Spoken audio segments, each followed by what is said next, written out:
ನಮಸ್ಕಾರ, ಪಿಂಕು ಪ್ರೇರಣಾ ಪಾಕಶಾಲೆಗೆ ಸ್ವಾಗತ. ನಾವಿಂದು ಟೊಮೊಟೊ ಬಾತ್ ಹೇಗೆ ಮಾಡೋದು ಅಂತ ನೋಡೋಣ. ಮೊದಲಿಗೆ ಒಂದು ಮಿಕ್ಸಿ ಜಾರ್ಗೆ ಪುದೀನ, ಶುಂಠಿ, ಬೆಳ್ಳುಳ್ಳಿ, 2 ಟೊಮೆಟೊ, 2 ಹಸಿಮೆಣಸಿನ್ಕಾಯಿ, ಸ್ವಲ್ಪ ಕೊತ್ತಂಬರಿ ಸೊಪ್ಪು, ಪುದೀನ ಸೊಪ್ಪು, ಸ್ವಲ್ಪ ಚಕ್ಕೆ ಲವಂಗ ಹಾಕಿ ರುಬ್ಬಿಟ್ಕೊಳ್ಳಿ. ಒಂದು ಕುಕ್ಕರ್ಗೆ ಸ್ವಲ್ಪ ಎಣ್ಣೆ ಹಾಕಿ, ಎಣ್ಣೆ ಕಾದ ನಂತರ ಸಾಸಿವೆ ಹಾಕಿ. ಸಾಸಿವೆ ಚಿಟಪಟ ಅಂದ ತಕ್ಷಣವೇ ಕಡಲೆಬೇಳೆ, ಉದ್ದಿನಬೇಳೆ ಹಾಕಿ ಒಂದು ಸಲ ಕೈ ಆಡಿಸಿ. ನಂತರ ಹಸಿಮೆಣಸಿನ್ಕಾಯಿ ಮತ್ತು ಒಣಮೆಣಸಿನ್ಕಾಯಿ ಹಾಕಿ ಒಂದು ಸಲ ಬಾಡಿಸಿ.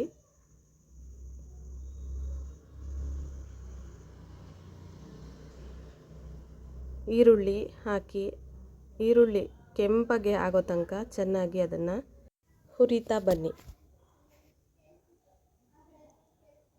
ಈರುಳ್ಳಿ ಸ್ವಲ್ಪ ಬೇಯಬೇಕು, ಹಾಗಾಗಿ ಅದು ಬೇಯೋ ತನಕ ಚೆನ್ನಾಗಿ ಕೈ ಆಡಿಸಿ ಟೊಮೆಟೊ ಹಾಕಿ. ಇದು ಟೊಮೆಟೊ ಬಾತ್ ಆಗಿರೋದ್ರಿಂದ ಸ್ವಲ್ಪ ಟೊಮೆಟೊನ ಜಾಸ್ತಿ ತೊಗೊಳ್ಳಿ.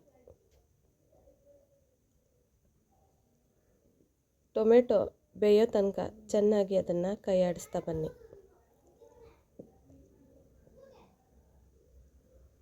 ಸ್ವಲ್ಪ ತುರಿದಿಟ್ಕೊಂಡಿರೋ ಅಂಥ ಕ್ಯಾರೆಟನ್ನು ಹಾಕಿ ಕೈ ಆಡಿಸ್ತಾ ಇರಿ.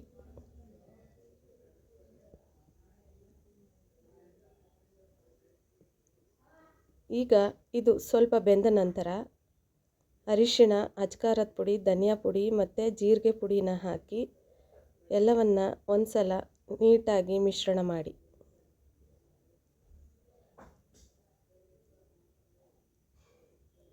ಮಸಾಲೆ ಸ್ವಲ್ಪ ಬೇಯೋ ತನಕ ಚೆನ್ನಾಗಿ ಮಿಶ್ರಣ ಮಾಡಿ.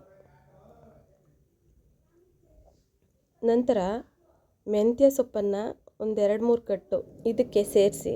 ಬರೀ ಟೊಮೆಟೊ ಬಾತ್ ಆಗಿರೋದ್ರಿಂದ ಸ್ವಲ್ಪ ರುಚಿಯಾಗಿ ಬರಲಿ ಅಂತೇಳಿ ಮೆಂತ್ಯ ಸೊಪ್ಪನ್ನು ಇದಕ್ಕೆ ಹಾಕ್ತಾಯಿದ್ದೀವಿ.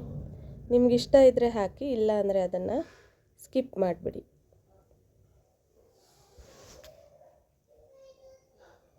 ಮೆಂತ್ಯ ಸೊಪ್ಪು ಮತ್ತು ಒಗ್ಗರಣೆ ಎಲ್ಲ ಬೆರೆಯೋ ತನಕ ಒಂದು 2-3 ಸಲ ನೀಟಾಗಿ ಮಿಶ್ರಣ ಮಾಡಿ. ಆಗಲೇ ರುಬ್ಬಿಟ್ಕೊಂಡಂಥ ಮಸಾಲೆನ ಅದಕ್ಕೆ ಸೇರಿಸಿ.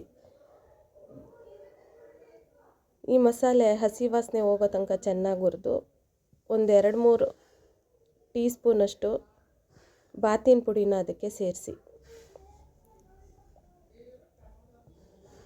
ಇದು ಸ್ವಲ್ಪ ಹೊತ್ತು ಮಸಾಲೆ ಬೇಯಬೇಕು, ಹಾಗಾಗಿ ಹಾಗೇ ಬೇಯಿಸ್ತಾ ಬನ್ನಿ.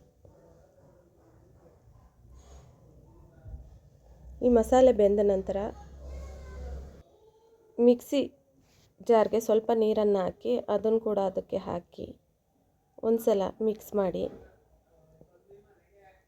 ರುಚಿಗೆ ತಕ್ಕಷ್ಟು ಉಪ್ಪನ್ನು ಹಾಕಿ ಅದನ್ನು ಕೈ ಆಡಿಸಿ. ಮತ್ತು ನಾವಿಲ್ಲಿ 1 kg ಅಕ್ಕಿಗೆ ಮಾಡ್ತಾ ಇರೋದ್ರಿಂದ ಅದಕ್ಕೆ ತಕ್ಕಂತೆ ನಾವು ನೀರನ್ನು ಹಾಕಿದ್ದೀವಿ. ನೀವು ಎಷ್ಟು ಮಾಡ್ತೀರಾ ಅಷ್ಟಕ್ಕೆ ನೀರನ್ನು ಸೇರಿಸಿ. ಈಗ ಅಕ್ಕಿನ ಹಾಕ್ತಾಯಿದ್ದೀವಿ.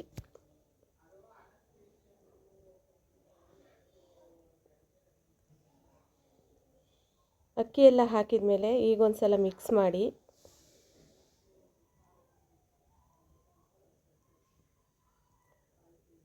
ಸ್ವಲ್ಪ ಕುದಿ ಬಂದ ನಂತರ ಕುಕ್ಕರ್ ಮುಚ್ಚಳನ ಮುಚ್ಚಿ 2 ವಿಷಲ್ ಕೂಗೋ ತನಕ ಕಾಯಿರಿ.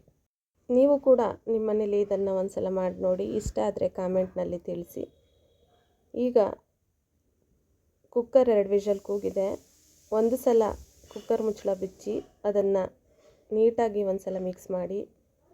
ಕುಕ್ಕರಲ್ಲಿ ಕೂಗಿಸಿರೋದ್ರಿಂದ ಮಸಾಲೆ ಎಲ್ಲ ಮೇಲೆ ನಿಂತಿರೋದ್ರಿಂದ ಅದು ಒಂದು ಸಲ ನೀಟಾಗಿ ಮಿಕ್ಸ್ ಆದರೆ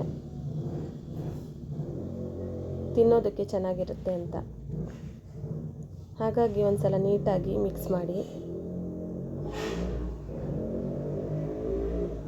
ಈ ವಿಡಿಯೋ ನಿಮಗೆ ಇಷ್ಟ ಆದರೆ ಲೈಕ್ ಮಾಡಿ, ಶೇರ್ ಮಾಡಿ, ಕಾಮೆಂಟ್ ಮಾಡಿ, ನಮ್ಮ ಚಾನಲ್ನ ಸಬ್ಸ್ಕ್ರೈಬ್ ಮಾಡಿ ನಮ್ಮ ಚಾನಲ್ಗೆ ಪ್ರೋತ್ಸಾಹ ನೀಡಿ. ನಮಸ್ಕಾರ, ಧನ್ಯವಾದಗಳು.